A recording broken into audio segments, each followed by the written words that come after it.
नमस्कार. रिद्धी बॉय स्टोरीमध्ये आपलं स्वागत आहे. वर्णभेद.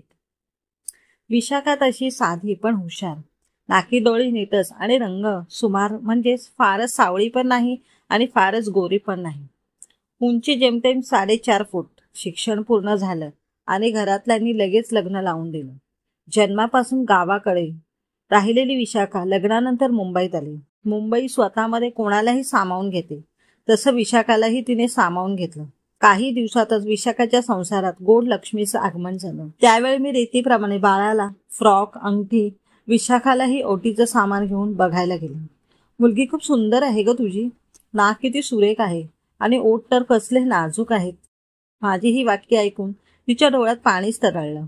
विशाखा म्हणाली, ताई तुम्ही पाहिला जे माझ्या लेकीचं एवढं कौतुक करताय, नाही तर घरच्यांबरोबर इतरही जण आधी तिचा रंग बघून म्हणतात, जरा जरा कलरला डावी आहे नाही का.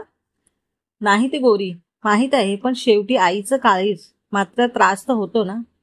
मी म्हणाले, लोकांचे विचार कधी बदलतील माहीत नाही, पण तू आई आहेस ना, मग तू तरी काळा गोरा असा भेद करू नकोस तिच्यामध्ये कधी. आईच्या नजरेत आपलं मूल सुंदरच असतं आणि तुझी ही सुंदर नजर कायम अशीच ठेव. त्यावेळी तिला ते कितपत कळलं माहीत नाही, पण माझ्या बोलण्यावर तिने होकारार्थी मान हलवली होती. अलीकडेच एका कार्यक्रमाच्या निमित्ताने फार वर्षांनी तिच्याकडे जाणं झालं. आता तिची मुलगी 2.5-3 वर्षाची झाली होती. तिच्या बोबड्या बोलांनी ती सगळ्यांचे मन वेधून घेतले. दुडूदुडू पावलांनी गाणी बडबडत संपूर्ण घरात गिरक्या घालत होती. मध्येच ती जाऊन साबणाने तोंड धुवून यायची. असं तासाभरात तिने 3 ते 4 वेळा केलं. मला वाटलं गमतीने असं करत असावी, किंवा पाण्यात खेळणं आवडत असावं, किंवा आईने स्वच्छतेची अशी सवय लावली असावी. 5व्यांदा ती पुन्हा साबण लावून तोंड धुवू लागली. आता मी तिला विचारलंच, अगं इतका वेळ जाऊन हात पाय तोंड धुवायला तू मातीत कुठे खेळतेस. नाही ग मावशी, साबणाने तोंड धुतलं ना की मी गोली होईल, गोली दिसणार, म्हणून मी सारखी साबण लावते तोंडाला. ती तिच्या बोबड्या बोलण्यात. मी म्हणाली, तुला हे कोणी सांगितलं. ती म्हणाली, मम्माने. ती पण धुते सारखी साबणाने तोंड आणि ती फेअर अँड लवली पण लावते. पप्पा तिला रोज बोलत असतात की क्रीम लावत जा, मग जरा तरी गोरी दिसशील. आजी पण मला सांगते की क्रीम लावत जा. त्या छोटीच्या वाक्याने खरं तर काय बोलावं हे सुचलं नव्हतं. तितक्यात विशाखा तेथे आली आणि मी पुन्हा तिला मागच्या वाक्याची आठवण करून दिली.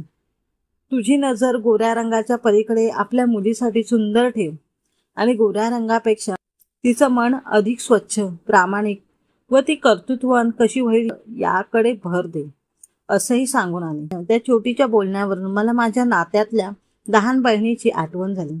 तीही तिच्या सावळ्या रंगामुळे शाळेत बाहेर कुठेच मित्रमैत्रिणींमध्ये मिसळत नव्हती. तासनतास आरशात स्वतःला न्याहाळत बसायची. मलाच असं का रंग दिला देवाने, म्हणून जाणत्या वयात रडतही बसायची. तिच्या रंगापुढे तिचं हुशार असणं, शाळेत पहिला नंबर पटकावणं, शाळेतून तिचं कौतुक होणं, हे सगळं गौणच वाटायचं. पण जसजसं तिला कळायला लागलं की तेव्हापासून तिला हेच समजावतात आले की तुझा रंग ही तुझी ओळख नाही. तुझे गुण, तुझे संस्कार, तुझे विचार, तुझं कर्तृत्व, तुझी बुद्धिमत्ता, तुझी कलात्मा, तुझा स्वभाव ही तुझी ओळख असणार आहे. पण हीच तुझ्या यशाची गुरुकिल्ली देखील असणार आहे. योग्य वेळी घरून मिळालेल्या प्रेमामुळे, आत्मविश्वासामुळे ती कायम तिच्या कर्तृत्वाने तिच्या क्षेत्रात झळकत राहिली. आपल्या मनातले रंग चेहऱ्यावर उमटतात आणि त्यातूनच आपलं सौंदर्य खुलतं, हे तिला मनोमन पटत गेलं. मुलीच्या सौंदर्यावर कोणत्या एका रंगाचा वर्चस्व नसतं आणि ते नसावंही. पण सौंदर्य म्हणजे गोरेपणा असंच आपल्या जाहिरातीतून दर्शवणाऱ्या हिंदुस्तान युनिलिव्हरला हे तब्बल 45 वर्षांनी महिलांनी त्यांच्या प्रोडक्टला अनेकदा केलेल्या विरोधातून हे लक्षात आलं आणि त्यांनी फेअर हे नाव क्रीमच्या नावातून वगळून त्या जागी ग्लो शब्द वापरायचं ठरवलं. हा निर्णय उशिरा का होईना पण स्वागतार्ह ठरला.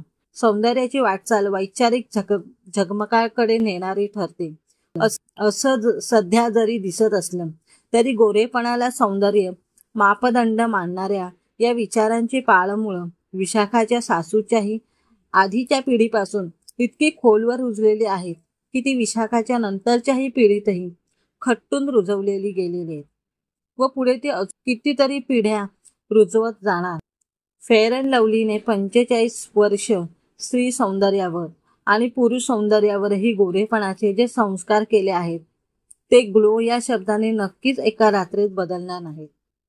आपण सुंदरवती मग सूनही गोरी गोमती 4 माणसात उठून दिसणारी हवी अशी मागणी करणारे सासू स्वतःच्या चेहऱ्यावर कितीही काळे धग जमा झाले असले तरीही गोरा रंग लेवून इंद्रधनुष्याचेही रंग घेऊन सुंदर परी आयुष्यात अवतरावी या अपेक्षेत असणारा नवरा फक्त रंग सोडून सगळे गुण घ्यावे लेकीने असं म्हणत आपल्या सुमार रंगाने अख्खं आयुष्य झाकोळ्यात अंधारात काढलेली आई.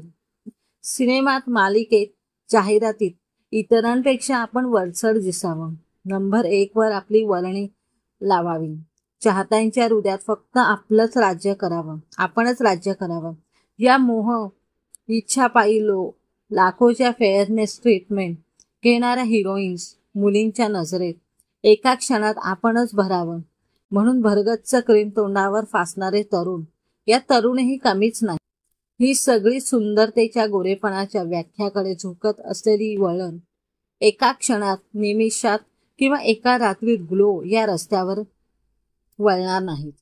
सौंदर्य म्हणजे गोरेपणा नसून तुमचं अंतर्मन, तुमचं प्रेम, तुमचं निखळ हास्य, तुमचा खरा आनंद, तुमचे विचार, आचार, तुमचा संयम, तुमचे संस्कार, तुमची बुद्धिमत्ता, तुमचे कर्तृत्व, तुमचं यश या सगळ्याचा एकत्रित मेळ असतो ज्यात तुमचं प्रतिबिंब झगमगतं. एक वेगळी चमक जी पांढऱ्या रंगापेक्षाही कितीतरी अनमोल आणि आकर्षक असते.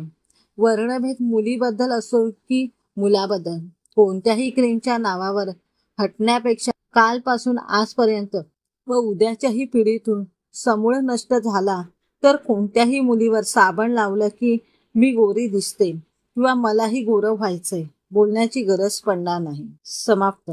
कथा आवडल्यास चॅनलला लाईक व सबस्क्राईब करा.